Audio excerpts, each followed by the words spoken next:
Abhishek, Good afternoon, sir. good afternoon. Have a seat, please. So, Abhishek, you are done from IIT Dhanbad. Yes, sir. You did your geology 5-year course. Yes, sir. That was an integrated course. Integrated Masters of Technology. Right. So, why didn't you do a regular engineering course? Sir, I was not getting. So, you passed in 22.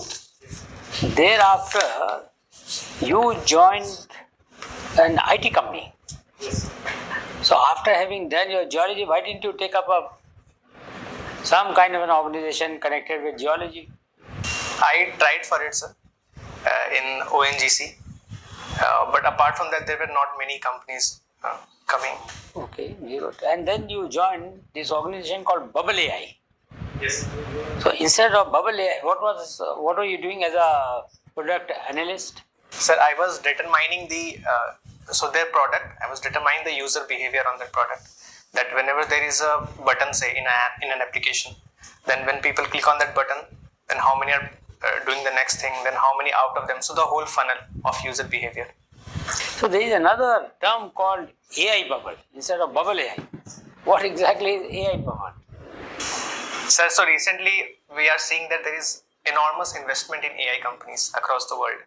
And if we take a look at the past, in which we have a .com crash in 2000s around, so people are speculating that this enormous investment is a bubble and it will burst soon. So it will burst only when their expectations are belied. So what is your assessment? Sir, my assessment is AI is not a bubble. I would say it's kind of a wildfire, because in a wildfire, all those plants which are not very powerful or very resistant, they will die. But then the nutrients gets distributed across. So in the same way, in AI, That's a very good example, I must say. Where did you pick it up? so there was an article by, so I'm not aware of the name, but yeah. You have worked as a tutor also, tutor at Kartavya. Yes. What was this Kartavya and what was your role as a tutor? So Kartavya was our own NGO in IIT ISM, and we used to teach the slum children. So our institute, it was surrounded, so some part of the area was surrounded by the slum dwellers. So what did you learn from that experience as tutor? Sir, there are a couple of things I learned. First, that the participation of female children was a lot compared to the male counterpart. And second, they were very curious to learn everything. So why there were larger number of female participants and not the male? So the session used to happen in the evening, and I used to go and teach there. And in that time, a lot of the boys, they were not available. They were busy somewhere else. But the female children, they were always present. What else? That was one observation. What did you learn? Sir, I learned that the students, they are very curious to learn, but they do not always find the right teacher or the right guidance. And during my small stint there, I think I was able to stimulate them, their abilities, I think. So you are connected with geology, and in the recent budget there is an announcement of creation of a corridor. There, what do you think of this initiative? I think it's a wonderful initiative. First, the states that are rich with resources, they are being connected through a corridor. Second, the whole manufacturing process, refining process, mining process, everything has reached their complete maturation in China, but not in India. So in order to reduce our import dependency, it is crucial for us to do the whole value chain. No, but mere declaration of a particular area or a strip of a land as corridor, how will it help?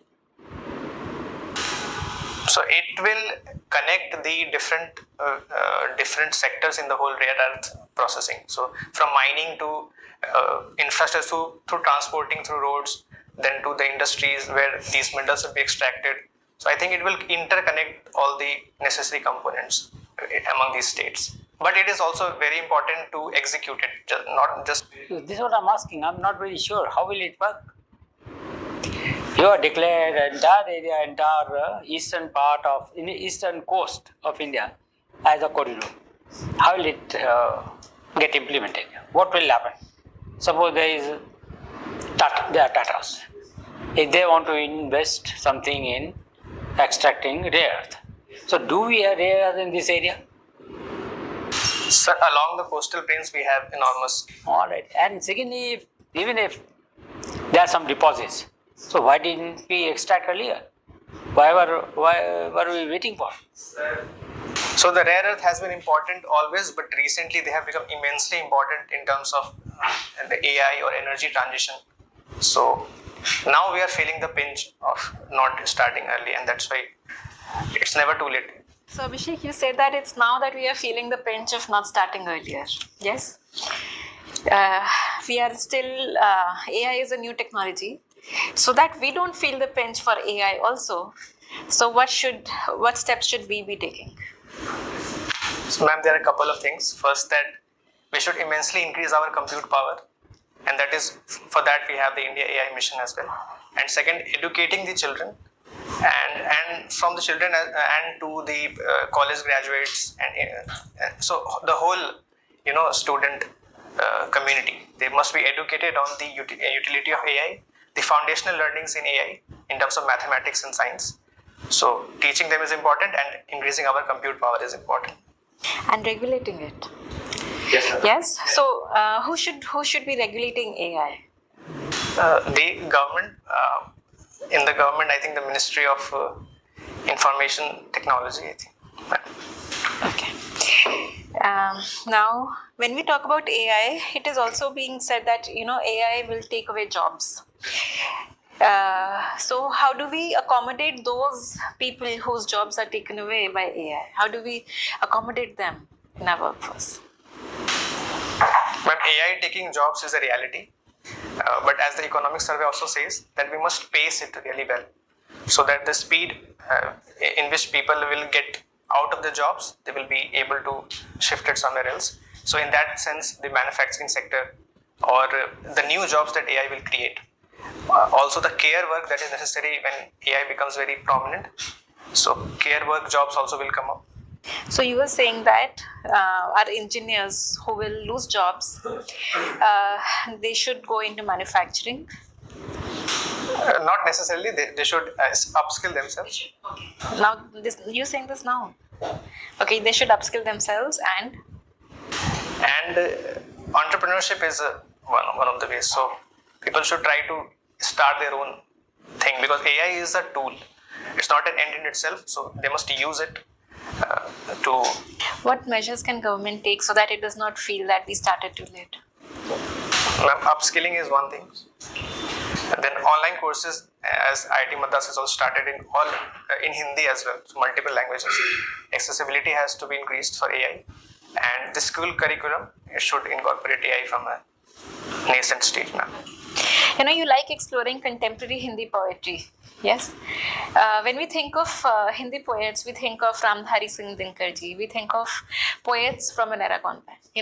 However, contemporary Hindi poets have not been as famous, or Hindi poetry is more like Instagram poetry or stand-up poetry. Why that gap? How do we bridge it? First, ma'am, I think the language itself has not been very much promoted across the country. English has somehow taken over, and in the same sense, Hindi poetry is also taken over. Whenever we see a singer saying the same thing, then we enjoy it, but as a poetry alone, we are not. So I think the language itself should be promoted. But I think the poetry itself is very, very good in terms of... Can you name few contemporary Hindi poets? And one of my favorites is Anamika. She is also Sahitya Academy winner, and she is from Muzaffarpur, Bihar. She writes about feminist issues. My last question to you is regarding Kartavya. Kartavya means duty.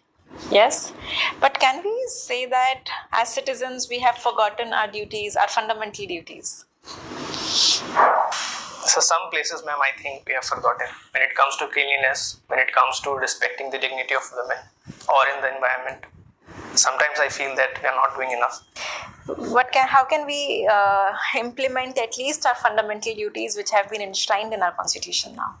It is very important to implement them, and I think everything begins from the childhood only, from the mother who is the parent or the father, then the school. So everyone has to come and teach the student, the children, about our duties, respecting women, the environment. So I think it begins from the childhood. So Abhishek, you have done geology. How do you think you will utilize your knowledge, whatever you have gathered while studying geology in civil services? So civil services is a very broad domain, and in that domain, I think disaster management is one thing that is very important. And in geology, we learn about very technical solutions to disaster management. For example, landslide or flood or river shifting of rivers. So these are the also the mining sector as well, where also we can utilize. How do you think you will be useful, especially in tackling disasters like landslides? So landslides happen because the rock slides off the surface, but they don't slide off as long as there is a slope that is able to sustain them. So whenever the slope becomes very tilted, they will slide off and cause landslide. So the slope stabilization method is one thing.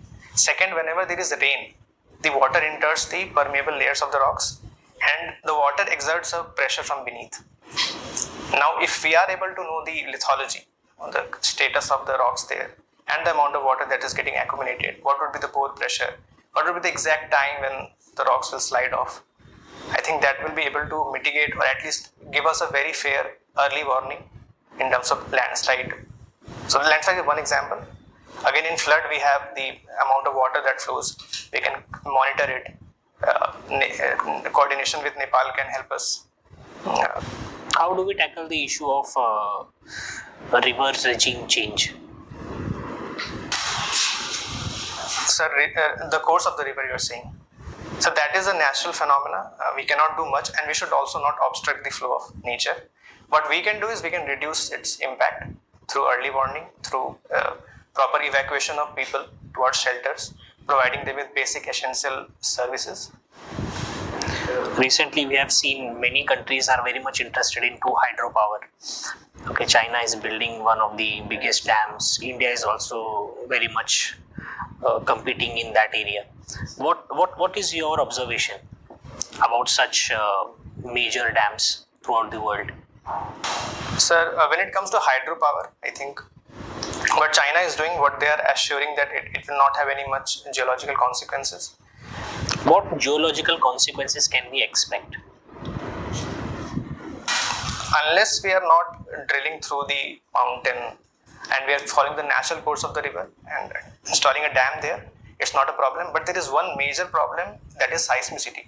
So whenever there is a big dam that is constructed and it becomes very big and the water is also very huge, then it exerts a lot of pressure on the earth's lithology. So we have historically seen in India there was a Koyna dam which suffered disaster due to the reservoir induced seismicity. So seismicity is one thing that is cause of concern. Okay. Let us talk about international relations. Are you aware of Monroe Doctrine? What is it? It is a doctrine that allowed America to exert its influence in the Western Hemisphere. So America considered the Western Hemisphere to that area, which will exclude all the Europeans from there. How is it different from Monroe Doctrine? It has a few changes in terms of what Donald Trump is doing. He is not only exerting his influence in the Western Hemisphere, but his eyes are also in the Indo-Pacific region as well. Monroe Doctrine is essentially not allowing other European powers to come. What about Monroe Doctrine? Which countries is he targeting? He is not only targeting the Western Hemisphere, but also Greenland in the... No, interference from which countries? From the South Asian countries as well, like Southeast Asian countries, the Indo-Pacific. Asian countries are never bothered about American continent. Sorry, sir, I will read. Okay, no problem. My last question to you, Abhishek. Can you name some specific initiatives which we need to ensure in the coming few decades, especially in relation to tackling the issues of increasing learning outcomes? Learning. Yes. Sir, in learning outcomes, there is one thing in the Right to Education Act, that is school management committees. So what we are currently doing is there is not much accountability by the parents or the committee, and there is no such committee also constituted. So the accountability mechanism has to be improved. The parents has to be incorporated. Second, the education of the mother is also important. Third, the Anganwadis and the Balvatikas. So we are seeing that the students, they enter into class 1 in around at the age of 6. Before that, they has to be part of Anganwadis. But what we are seeing is they are skipping the later stages of Anganwadi because there is not much preschool teaching. So the Balvatikas, the Anganwadis, they must be strengthened. There is not many educators there as well. So we must have, there are around 12 lakh Anganwadis, but there is no educator there. Mr. Abhishek, you are from Vaishali. Yes. Tell me the importance of Vaishali in history. Sir, Vaishali, I can say, was the melting pot of religions, Hinduism, Jainism and Buddhism. Also, it was one of the earliest republics in the world. What lesson learned from the downfall of the Lichfields? What was the cause of the downfall? I'm sorry, sir. When Ajatasattu met Buddha, he told something about downfall of Lichfields and the weakness of Lichfields. How you can conquer Lichfields. Okay, let us move on. You are a football enthusiast. Which club do you follow? Sir, I follow FC Barcelona, Football Club Barcelona. Barcelona. Oh, what is the situation right now? Who is leading the team? They are leading in their league, so that they are top of the table in the league. They are also within top 8 in the Champions League, and they have already won the Spanish Super Cup. Still they stick to tiki-taka after Guardiola? For some time they did, but recently the new German coach, he has instilled a new philosophy, I would say. You talked about Greenland. What is the importance of Greenland for Europe? If Trump is trying to protect the Greenland from Russia and China, let him do. What is the problem of Europe with Greenland? So it's a part of Europe in the sense that it is part of Denmark. So I think the territorial integrity, they are trying to support the territorial integrity of the Danish people in Denmark. And also the Greenland is important because it is also a source of, it's a sea route, or it is going to be a sea route. And no. That's why Trump is saying it's going to issue. That's why we should protect it from China and Russia. And only power can protect is US. But I think the democratic ethos or the democratic principles the Europeans are trying to uphold. There is a MAGA. Apart from America First, what is there in MAGA? It also, so the Donald Trump's idea of MAGA, also he thinks that the interest of other countries. Have you read it somewhere? It's okay then. Maybe Trump is wrong in international laws, but he's gaining geopolitically. Agree? No, sir, I don't think he's gaining. Or maybe he's gaining in the short term, but not in the long term. He's alienating all the countries that has historically been allies of USA, like the Europe, or for the time being India as well. Now we also have a deal, but Geopolitically. sir, so Trump is gaining in the short term right now. Who is gaining because of MAGA? Or nobody? No one is gaining. So What is one China, one system, one China, two system? You know it? sir, one China, I'm aware that China believes that Taiwan is also a part of China. One China, one system? You don't know? China plus one? China plus one is countries trying to find an alternative to China. Alternative. Why? So they're trying to diversify the whole value chain because they think putting too much dependence on China would be risky. Mostly read about IR aspect. Now, whatever we discussed, you are supposed to know them, and try to be slightly louder. So it sounds very your voice tone is very low, so it makes you look slightly underconfident. Be slightly louder. Rest everything is fine. All the best. It's very important to be energetic, as sir highlighted. See, it is as important as verbal cues and non-verbal cues. Your energy, how you're speaking, is also instantly help the board feel confident that you are confident? Two more things, especially internal divide that Buddha was saying. Internal divide. Only when there is internal divide, then only can Ajatsatru will succeed. And about total football, fluid position of players. Anybody can attack, anybody can defend.